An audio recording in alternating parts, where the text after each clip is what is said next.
I suppose what's happened with colonisation is that our people have got this sort of quarter-acre section mentality of what it does mean to be whanau.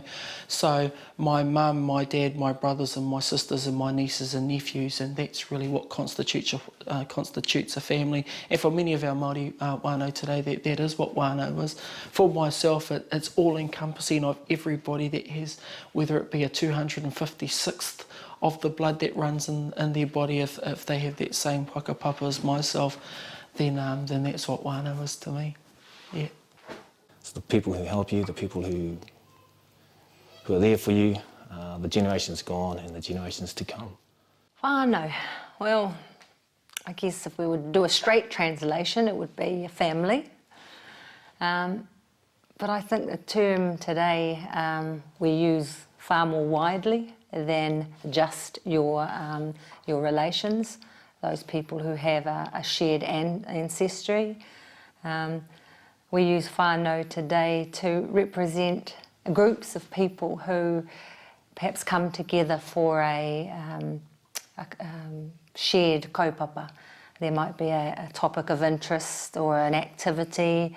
It might be sport, it might be kapahaka, for instance, a group such as that. We refer to this as our netball whanau, or this is our kapahaka whanau. So although we're not related, related in a blood link, the idea, the concept of the word is that we are together as a group for a common purpose. And I think today that's how we see the word whanau used far more than just, this is my whanau. I mean, in a Māori world, our whanau is not just mum, dad and the brothers and sisters. It's far, far wider. Our whanau, whānui, all of our relations are whanau. And Māori are great for adopting people who are not necessarily blood relations, our whāngai. So our whānau encompasses a big group of people. And like I say, it's commonly used now to identify a group who have come together for that common vision, perhaps.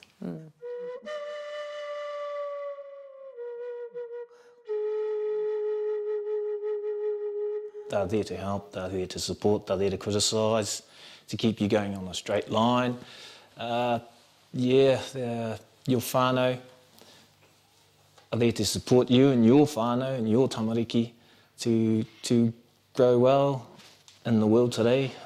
It's a bit of a challenging world, so whānau support is awesome, I think. It's really their safety blanket against the cold, harsh world that's out there. The parents and the caregivers are there to look after the children and to make sure they're okay and fed and warm and are kept from harm. When Eddie and I were bringing up our children when they were young, it seemed like a noisy place, our house with so many children around, and we were really supported. I enjoyed my parenting because I was lucky enough to have the support of whānau. My parents, Eddie's parents, our uncles and aunties, and I just think of the kids' sports games, We'd have my parents there, Eddie's parents would be coming to watch the rugby. I mean, they'd had their days of standing on wet, cold rugby fields, but because whānau is what's important, they come out in their gumboots and their woolly jackets to watch their mokos play. And so do my aunties and uncles, Again, they've got their own mokos, but, what time are the kids playing tomorrow? So that's just, I think it's beautiful to have that around, that whole strength of numbers and support. Great for babysitting too.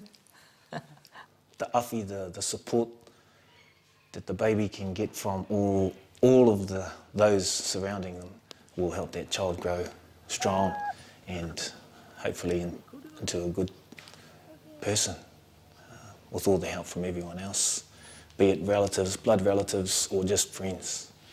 I think the benefits for young children growing up with families who do things together is a good example and a role model for them to follow when they're adults and have their own children.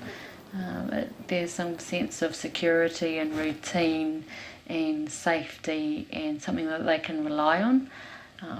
To be there at night time, they're going to have a meal and we're going to talk about things. They'll have an opportunity to do that. And if they've got something really important on, then there'll be things and steps taken to make sure that the family can get there.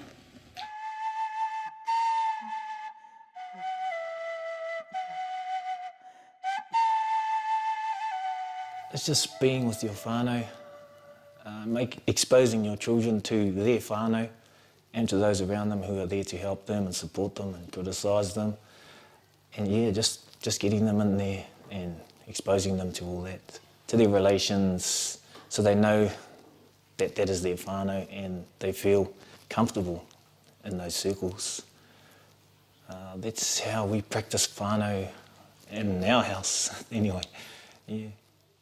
Every Sunday, I call my whanau. Yeah. We go with Dad to church. Every morning I'm getting my children up, they all know, and we meet at the church house. Then we go home, we have one big fat meal, and that to me is whanau, feeding the whanau, getting together on Sundays. When we talk about whanau and what constitutes a whanau, what are the expectations that we can have of each other as whanau members? What are the obligations and responsibilities that we have to each other? I suppose, and it really depends because of how dynamic and how diverse many of our families are today. And a lot of that comes from the way in which we're brought up and the values which are instilled in us from our parents. And, my mum and dad always brought us up that we were to love and care and nurture each other, haki and all. Do you know what I mean? Regardless of what happens, is that we were to be there for each other. That included our aunties, our uncles, our cousins, and anyone else who who happened to need us, and and to understand that we were fortunate. We had a fortunate upbringing. I'm fortunate, especially I'm Maori, and I've got two parents that are still together. It's a rare thing these days to have two parents, and my mum and dad have been together I think about 43 years now. And so being able to understand that, to be able to respond in the appropriate way when someone needs it.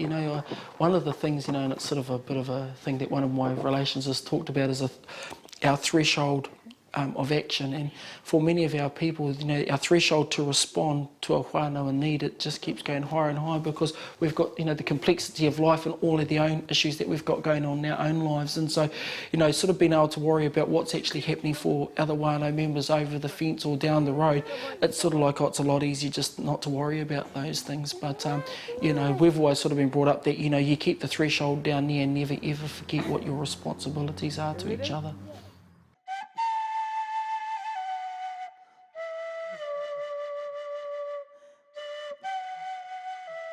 Well, my whanau means more than anything else. There's been a lot of occasions where, you can get yourself into a situation and you kind of need help, and oh my gosh, what do I do? And it's always your mother, your uncle, your cousin, your brother that I ring. And I've not been let down, and I want to be able to provide that for my children as well.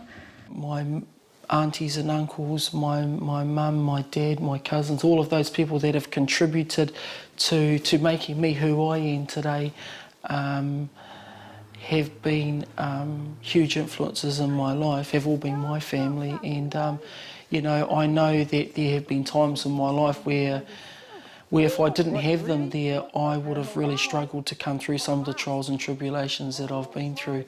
And so when when someone says how important is whanau to you, it's everything to me.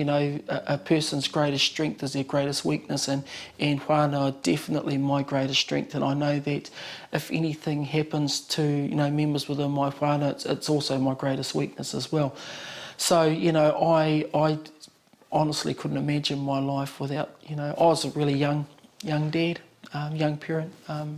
me and my kid's mum, and you know, we were just so fortunate to have, you know, parents that loved us and adored us, and you know, it was unconditional love regardless. You know, I've been there, done that, and probably done things that I wouldn't say on camera, but you know, I've had my mum and dad and my aunties and my uncles have loved me for who I am, and yeah, they've just supported me through some really difficult times in my life and stood by me even when they've known I mightn't necessarily have been in the right too. And I think that it's been that's really contributed to how I've come to how I've ended up. I'm not saying I've ended up perfect or anything like that, but you know, like it's definitely contributed to me, and I think, you know, sort of my strength and standing as how, you know, in terms of how I feel about where I am in my life at this point in time anyway. I think that a strong family, whatever that might look like, is really important, and strong might be a whole lot of other things too. Might not just mean that you're strong because you have lots of money or lots of toys or lots of things like that. I know that when my daughters were young, we certainly didn't have a lot of that. But the one thing that we did have was each other, and we did a lot of things together, and we had a lot of time. So I think time is really important too, and it starts running out fast as they get older, and the time with our children is so short that it's really important, I think, to make sure we remember to spend that time and feel how great it is. I look at what a lot of people would class as whanau dysfunction, and I look at, you know, the amount of our families and our young people who have been taken out of whanau care and put into state care, you know, more particularly maybe with SIFs or with whanau who they don't necessarily have a whakapapa connection to. And I'm, you know, to be able to be with people who you have a whakapapa link to, who hopefully will keep you well connected to those things that, you know, make you who you are. I think many people take for granted that to be brought up in a loving and caring and, you know, whanau environment is a given, but for many of our families that's just not the case, and a lot of our tamariki aren't fortunate enough to be brought up in those environments. And so, you know, I just think if... I just couldn't imagine, you know, like, I mean, to me there's nothing more important than whanau, you know, and I think, you know, ideally whakapapa whanau is the ideal whanau to be brought up within, but if not, that, you know, that they be brought up in a loving, caring and nurturing environment, and if that can't be provided by whakapapa whanau, then as long as they're brought up in an environment where people love them and respect them and acknowledge, you know, who they are and their cultural diversity as well.